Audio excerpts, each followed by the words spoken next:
di ñëw si li nga xam ne que moo di coow li digganteeg Guy Marius Sagna ak ki nga xam ne que moo di justement El Malick Ndiaye. Vous n'êtes pas sans savoir Assane que ni yëf yi nag mi ngi bëgg a dégénérer de plus en plus et il y a des voix discordantes justement au sein de Pastef yoo xam ne itam ñu ngi jukku si nekk ak kaddu yi nga xam ne itam yëkki na ko. Alors ces voitures à hauteur de 50 millions Guy Marius Sagna jàpp ni bokk woon si li nga xam ne itam jaay nañ ko askan wi c'est-à-dire donc moom dafa bëgg fidèle à ses principes yi nga xam ni itam waxoon nañ ko jëm si askan wi concrètement. Alors soo gisee loolu di xew lan la lay renvoyer que Guy mi ngi si logique bi nga xam ni itam da ko yàgg nekk c'est-à-dire logique boo xam ne day taxaw askan wi par rapport ak seen ay jafe-jafe surtout en ce qui concerne li nga xam ne mooy seen ay dikk wala kon waa Pastef ñoo wàcc seen yoon fi nga xam ni itam fa nga doon xaaree ban perception nga si am par rapport ak ce débat controversé au sein de Pastef. waaw sëñ Fallou débat boobu noonu xalaat bi ñu si am. man je me dis pas que le débat c'est entre Guy Marius Sagna et comment dirais-je El Malick Ndiaye. Le problème c'est pas entre El Malick et Guy Marius Sagna. Le problème c'est quoi? Le problème c'est Guy Marius Sagna dafa soulever des pratiques yoo xam ne mu ngi am Assemblée nationale. L'Assemblée nationale c'est pas El Malick Ndiaye seulement. Du El Malick Ndiaye moom mooy représenter l'Assemblée nationale. Au sein de l'Assemblée nationale il y a des députés. Donc moom nit ñi ñoo bëgg a jël débat bi déplacer ko bu ko def benn dualité wala benn rivalité entre Guy Marius Sagna que day attaquer El Malick Ndiaye. Donc loolu jàngat bi ñu ciy am rek mooy. xam nga tey man yàgg na toog sa plateau fii ma ne la ñun li ñu dugal Pastef du pour am alal li ñu dugal Pastef du pour am ay postes de responsabilité parce que ñun ñii ñëpp dañoo yàgg di xeex pour le projet. yow lu bëri xam nga ko ci suñu côté loo xam ne ñun yàgg nañ fiy ñëw di défendre projet bi fa mu doon gën a méttee fa manifestation yi di gën a méttee lañ doon ñëw di wax suñu xalaat di défendre projet bi loolu yëpp nag boo gisoon ñu koy def defuñu ko pour ñëw au pouvoir di gisaat les mêmes pratiques parce que nit da ngay am constance nit da ngay am des principes te tey Guy Marius Sagna quoi que l'on puisse dire ba muy xeex pour le Sénégal ñu bëri ñu ngi nekk tey Pastef di occuper des postes de responsabilité stratégique booba defuñu politique wala kenn xamu leen parce que Guy Marius Sagna xaarul bu Pastef juddu muy xeex bu muy xeex boobu Pastef juddoogul Guy Marius Sagna dafa nekk un combattant boo xam ne yàgg nay xeex pour le Sénégal yàgg nay dem prison pour le Sénégal kon kooku xaarul ba Pastef ñëw au pouvoir wala xaarul ba ay circonstances ñëw mu ñëw laqatu yi gannaaw Pastef man nag leen kese laay déplorer mooy tey Guy Marius Sagna dafa génn wax des faits yoo xam ne ñu ngi am Assemblée nationale mu ne moom d'accordu ci nañ ko xoolaat bi mu waxee loolu tey lenn laa ci déplorer lenn laa mënul comprendre mooy des gens se lèvent pour attaquer la personne de Guy Marius Sagna pour moom xas ko wax ci moom on a vu même le vice-président de l'Assemblée nationale Ismaïla Diallo di dal ci kawam naan dafa am agenda caché dafa am yoo xamante ne si man mënuma ko comprendre parce que le débat ce n'est pas donc waruñoo entretuer non c'est-à-dire ñi attaqué Guy Marius Sagna ñoom laa xamul ñoom lan moo nekk ci ñoom quoi c'est-à-dire ñooñu ñoo war a xoolaat seen taxawaay parce que le débat c'est pas un débat de personne ñun Pastef ñoo yàgg a bañ débat de personne man j'aime pas des débats de personne di wax ci nit ki wala na muy doxee na muy solo wala ji yooyu taxul ñu jóg Guy Marius Sagna a posé des questions a posé des comment dire des pratiques yoo xamante ni si tey soulever des pratiques yoo xam ne nee na mu ngi am Assemblée nationale yow tu es à l'Assemblée nationale qu'est-ce qu'on attend de toi que tu proposes que tu amènes des répliques des réponses par rapport ak li mu wax mooy nga wane ne Guy Marius Sagna li mu wax amul lii ak lii moo am parce que du moom kese moo détenir le monopole de la vérité fi ñu lay xaar yow en tant que parlementaire mooy ñëwal nga wane ne Guy Marius Sagna li muy wax amul lii ak lii moo am après on passe à autre chose parce que la contradiction a toujours été le point fort de Pastef ñun quand on était dans l'opposition mais quand on n'est pas d'accord dañ ne d'accorduñ man Ousmane Sonko bu defee dara d'accorduma ci dama naan d'accorduma et ça aussi c'est le charme de Pastef parce que li am Pastef amul ci yeneen parti politique yi Macky Sall bu taxawoon ne dafa weex ñëpp dañ ne dafa weex dans tous les autres partis politiques du Sénégal amul benn parti politique booy dem te amul benn chef bu taxaw ne lu mu wax moo am lu mu gis loolu la bu nee weex na bu ñuulee sax militants yi dañ naan weex na mais Pastef c'est des gens yoo xam ne nguur yëngalu leen fëkkul seen i bët suñu gisee loo xam ne d'accorduñ ci dañuy taxaw ne d'accorduñ ci parce que lépp lan lañ bëgg mooy Sénégal baax parce que man je me dis que tey bu ñu fàtte fi ñu jóge ñun dafa am suñu militants yu ñàkk seen bakkan ñu ngi ci suuf ñàkk seen bakkan pour ce projet xeex ba ñu dóor leen ay bal ñu dem denc leen am des militants yoo xam ne ba tey jii ñu ngi dox ak ay handicap am ñoo xam ne ñu ngi am ay traumatisme am ñoo xam ne dañoo exilé woon ñi nekk prison jële fa des séquelles je pense que loolu waruñu fàtte fi ñu jóge donc ay querelle interne wala ay yenn waxante yi dañ ko war a dépasser mais man dama gëm ne bu Ousmane Sonko wax na ko la fois passée bi ñuy def conseil interministériel bi mu gisee ne affaire lii doxul dafa taxaw taper sur la table. Guy Marius Sagna aussi bu gisee ne doxul dafa war a taxaw taper sur la table li ñuy xaar ci les autres nag mooy il nous apporte des éclaircissements man dama gëm ne pratique yi Macky Sall doon def ñun waruñ koo répéter. donc da nga jàpp ni en quelque sorte Pastef dafa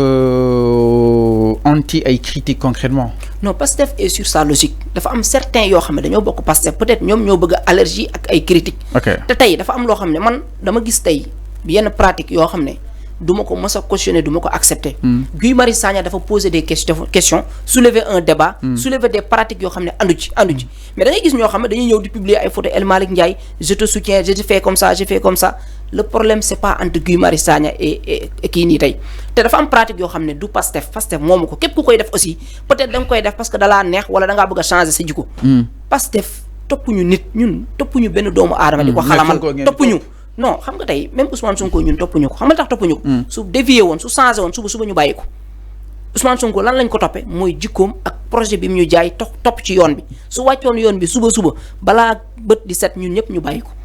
mais moom mu ngi ci yoon bi mais fi may waxee foofu mooy tey ñun nekkuñu fi pour di xalamal El Malick wala di xalamal Guy Marius Sagna wala déedéet ñun ay principe la ñuy toppee nit bu Guy Marius Sagna soulever des débats. lan moo ci jar ay nit di soutenir je soutiens El Malick publier ay photos El Malick c'est pas mel ni que le problème c'est entre El Malick et Guy Marius Sagna mais loolu c'est au député mais en fait dañ koy bañ mais ce qui est factuel c'est entre El Malick et ki nga xam ne que moo di Guy Marius Sagna. non parce que Guy n'est pas convaincu de la gestion de El Malick Ndiaye. non là c'est ça donc le débat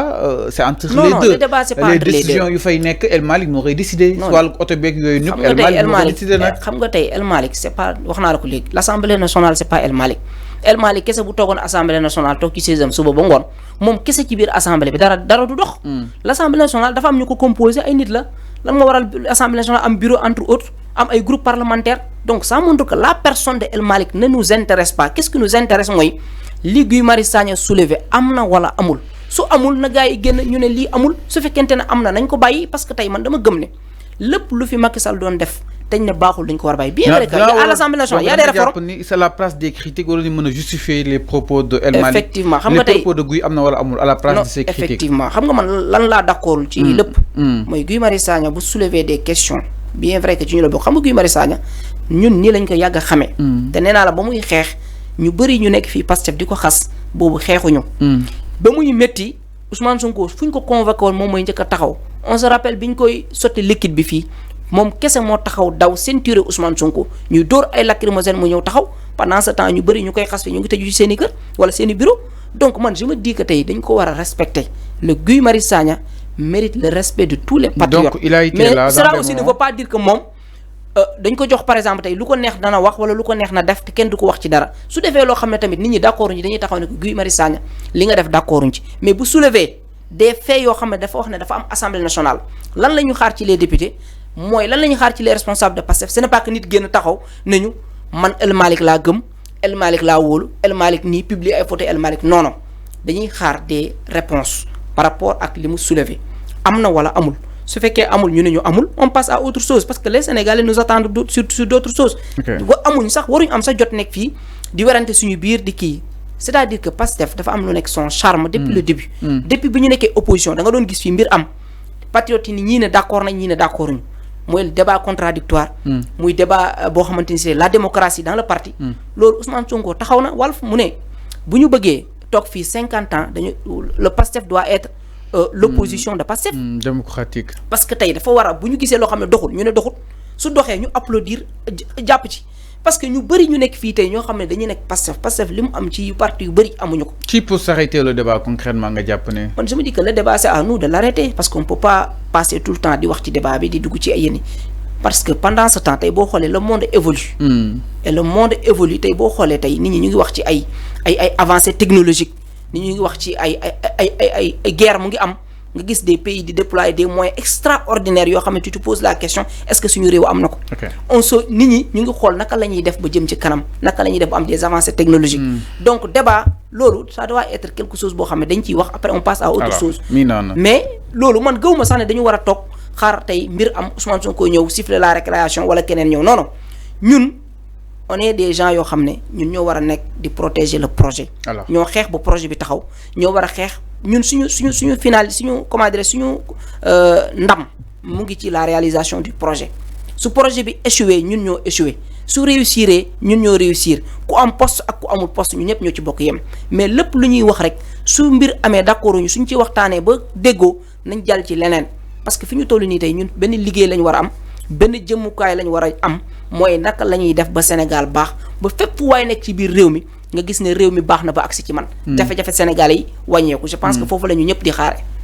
alors mi noonu exactement par rapport ak li nga xam ne que moo di wàllu wu nu mel la nga jëm si mbiru ki nga xam ne que moo di jëm si mbiru Guy Marius Sagna alors ñu daal di.